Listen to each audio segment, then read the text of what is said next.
What's going on, everyone? It is James, aka TheComicRaider, here with the official reveal of my new backdrop, new room setup, Batcave 2.0. Check out my Instagram for the full tour and all that good stuff. But I've got a haul video today. Got to give a shout out to the Low Grades. If you're watching this, you may have already seen this from their channel, or at least some of it. But I wanted to do a little video of just everything I've picked up recently. This week I have a Comics on the Edge type haul here, as far as well, I guess both quality and quantity. So I figured, you know what, let me make a video. I got the new backdrop, all that good stuff. So we're gonna get into it. It's a lot of books. I know my boys are gonna be going crazy in the background, so we'll get through this. So we're gonna start off with Cinefantastique. A little magazine here of James and the Giant Peach. Being born in '92, this movie came out shortly after. Being named James, you can imagine that I was called this quite a bit growing up. So saw this and I was like, that's memories right there. This one is a, I'm not going to take it out right now, but basically a little gateway fold out. And inside shows a Hellraiser, the Clive Barker series artwork, kind of like a little preview to that. So that was pretty dope. Next up, I am a Star Wars fan. Watched the movies, did not get into like the cartoons and the books and the comics and all that kind of stuff. But definitely a fan of the movies. Not going to sit here and claim to be the biggest Star Wars fan. There's way more educated people out there. But fan of the series, fan of Darth Maul and villain in particular. If you know me, I'm a villain guy. So it's crazy how much these books took off. So it was kind of like, there was a couple of Darth Maul covers that I would have really liked to have. But I found this one for a pretty good price, and it's in really, really nice shape. So definitely happy about getting that one.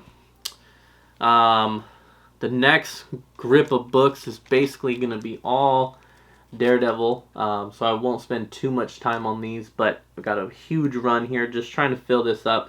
If you've been following Daredevil, then you know that these books have taken off recently, in the last couple years, and specifically in the last 6 months. So, you know, what used to be picking up these 20s, 30s, 40s, 50s series numbers, or issue numbers, for dollars are now, you know, much harder. So, definitely tried to get some deals here and pick up as much of the run as I could quickly. So Daredevil 21 versus the Owl on that one. Then Daredevil 22. A lot of these are in really nice shape, or at least present very well, even if they are low grade or mid grade. Daredevil 23 versus Gladiator. That other one was versus the Tri-Man. Then him versus Gladiator. Love the colors on this one. Number 24 with Kazar. Then we got number 25 with Leapfrog, one of the craziest, kookiest villains, I think. Dude just jumps around on these little bouncy springs on his feet and steals and robs. Then Daredevil 26. I got 2 copies of this. I bought a lot off of eBay, and I could tell from the pictures that this one was super low grade. So I went ahead and picked this up from Red Hood Comics. This is in a 4.5. And sure enough, yeah, when I got this, it is detached. I don't think all of it was, but a lot of the pages are detached. So it's definitely beat up. So I made sure to get at least a better one. I don't need them to be super high grade. You know, when I'm just filling a hole like this, or just getting filler issues. But you know, if I can avoid them being completely beat to crap, then I will do so. 27 here. Also got a little Spider-Man action going on. This was a cool series, or this was a cool issue when I was flipping through it. Spider-Man taking on Stiltman, flying through the city. Then we got issue number 28. And then issue 29. Then this is a classic one. Most of you will know this one, Daredevil fan or not. Issue number 30 with a nice little battle with Thor here. And they do actually battle in it. Daredevil puts on a Thor costume, and then Thor hears that there's a imposter Thor running around, so he goes to fight him, and the two of them get into it until Daredevil explains why he's dressing up as him. But it's pretty cool. Daredevil's a little badass. He's kind of like, hey, let's fight and find out how good I am. What was this? Number 31. And then got issue 35. This one is super low grade. Picked this one up during my LCS haul recently. And so this one's very low grade, but it was the only one I was able to find. So I'm going to have to mark this one in my notes of pick up a better copy there. Then we got issue number 40. This one is one that I suggest everybody get. This is issue 48. Not really a key other than just a little controversial cover. You got Stiltman, you have Daredevil, but at the bottom there you can clearly see the little marquee says Ass Pain. So that's always, I just really like this one. So I definitely pick this one up whenever I can. I've got a couple copies of that one. Then issue 52. Always thought this cover was very weird. It's like, are they running on something? It's like, why the grid? But it's basically a skyscraper and they're falling down the building and it's the camera looking up. But I don't know, just a weird cover on this one. But that's issue 52 with Black Panther. Issue 58, I'm also going to have to mark this one. It's the only one I was able to find today, but I'm not sure. I don't know if that's British pricing. I don't know, but definitely we'll have to find a good old 12-15 cent copy here. But in the meantime, that will do for number 58. Then I've got 61. I always like these covers where they're like surrounded by a few of their villains and stuff. Then we got issue 65. Issue 66 with the little woolly mammoth action. And the tar pits. Then issue 67 with Stiltman again.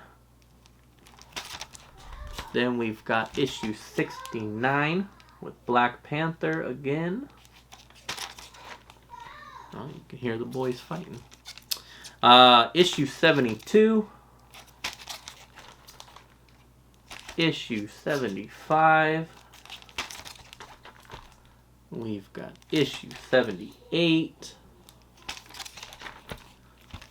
79. As you can see, I was just picking up every one I could find that I needed. 82.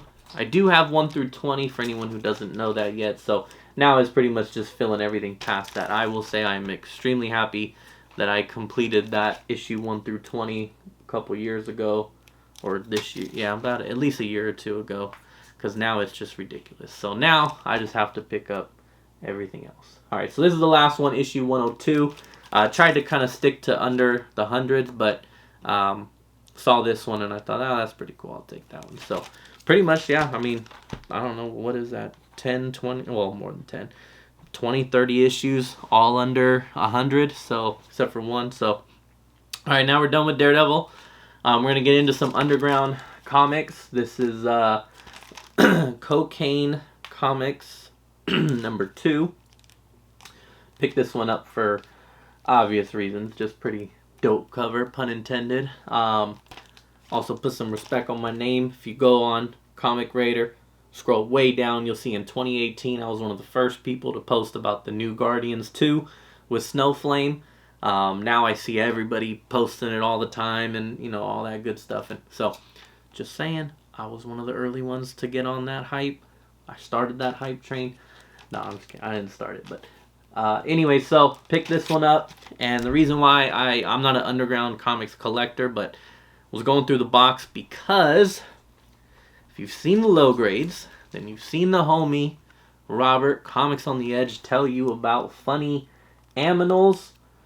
This is Art Spiegelman, and he is of Mouse fame, which is now being one of those banned books. And this issue as I learned from Robert, is actually basically the first appearance. It's like I don't know what you want to call it. It's almost like a preview book. There's a bunch of different series. There's like 6 different stories in here. And it basically has the first like 2-3 pages of Mouse. So I was able to pick up 2 copies. So this is a banger now, and definitely a cool book to have, especially historically now. So first, shout out to Robert for giving me the idea to hunt for this book. And I just happened to know exactly what shop to go to, and went right to asked them to pull out the underground comics section. And yeah, I was really happy to find one, but to find 2 was even better. So definitely be on the hunt for these. Like I said, it's Apex Novelties.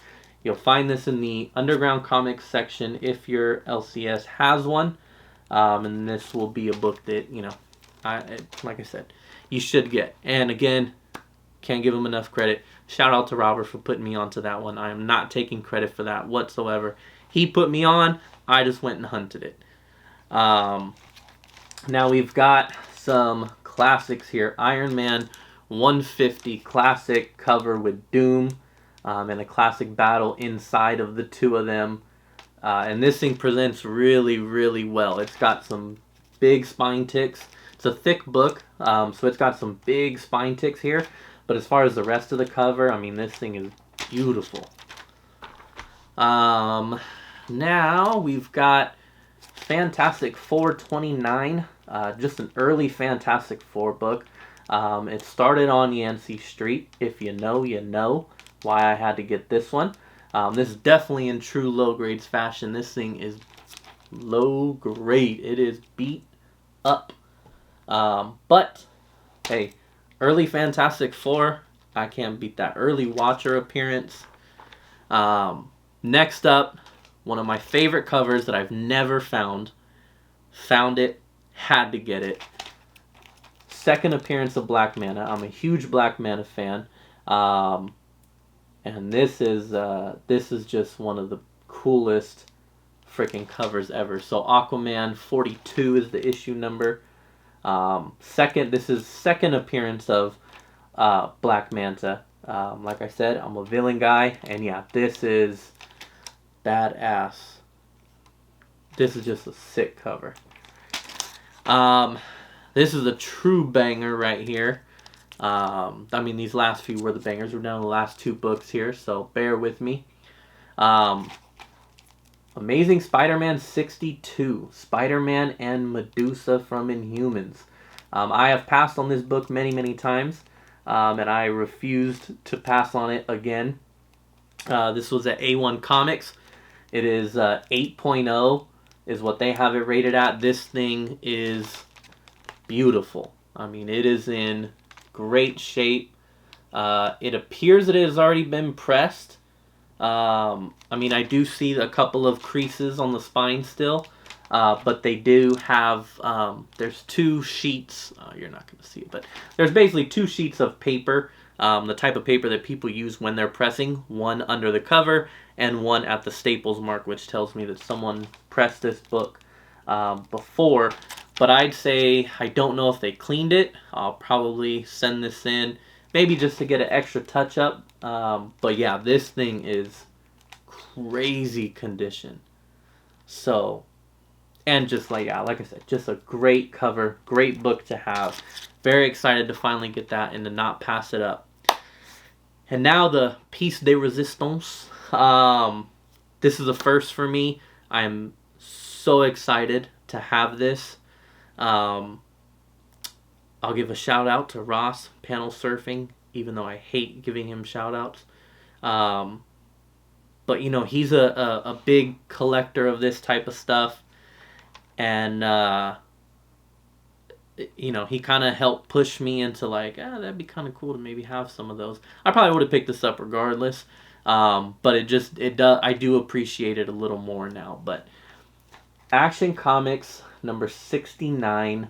So first off, 69. Giggity. Action Comics, Superman in action, punching one of the pranksters. It's in great shape. and this is my first ever Golden Age book in my collection, so I am super hyped to have this. I've got a ton of Silver Age. This is my first and only Golden Age book, and it is also in amazing condition. Now, I picked it up for pretty cheap. It does have it's a huge book, like 64 pages. There's 3 pages that are detached on the inside. No. Missing. 3 pages missing. Yeah, I think it was missing. Or detached. Damn it, I don't remember. And I'm too scared to open it now. But anyways, so there's either 3 pages, either detached or missing. So I was able to get it for a really good price. I'll take that, considering it's Golden Age. It's my only one, and the fact that it presents this well and the only issues are on the inside, I don't even care, man. Like, this is freaking amazing. And I was looking this up, and it got me even more hyped about it. Like, so this came out, issue number 69 came out in 1944. So you're talking, a year or two before World War II ends. So this is still in the World War II era. Issue number 44, or came out in 1944. Action Comics number 1 came out in 1938. So it's only 6 years after the release of Action Comics number 1. So for me, I'm just like, dude, 6 years from Action Comics 1, yet it's 80 years from now. Like, this is so much closer to history than to now. And the script by Jerry Siegel, one of the creators of Superman. So he's still working on the book at the time. It's got inks from Joe Kubert, father of Andy and Adam Kubert, and just, icons in comics. So it's like just all these different things put together. My dad's a huge Superman fan. He's what got me into comics. So all that coming together. I'm obviously, I think you can see the passion here. I mean, this is crazy for me, and I'm so happy to have this one. This is not value-wise anywhere close to being my favorite comic. I paid more for this than I did for this one. But I mean, yeah, it's amazing. It's amazing. So that's my haul. Very excited. I think it's probably my best collective haul. I've had some really other good ones, like Comic-Cons and stuff, but like the quality, the quantity, this is probably my best haul to date. So shout out to Sacramento, California for letting me come through and just tear shit up, representing the Fiends as I do. So appreciate everyone watching the video. It's glad to be back. Now with the new setup, I have no excuses. I got to start pumping out some more videos. So I promise, I say this every time though, but more content coming soon. Hopefully I can keep up on the hauls. We'll see. But yeah, so anyways, I'll end it there. Thank you for watching. Stay safe. Take care of your family. Take care of yourself. Take care of everybody around you. And just take care of yourselves. I appreciate it. Peace out. Deuces.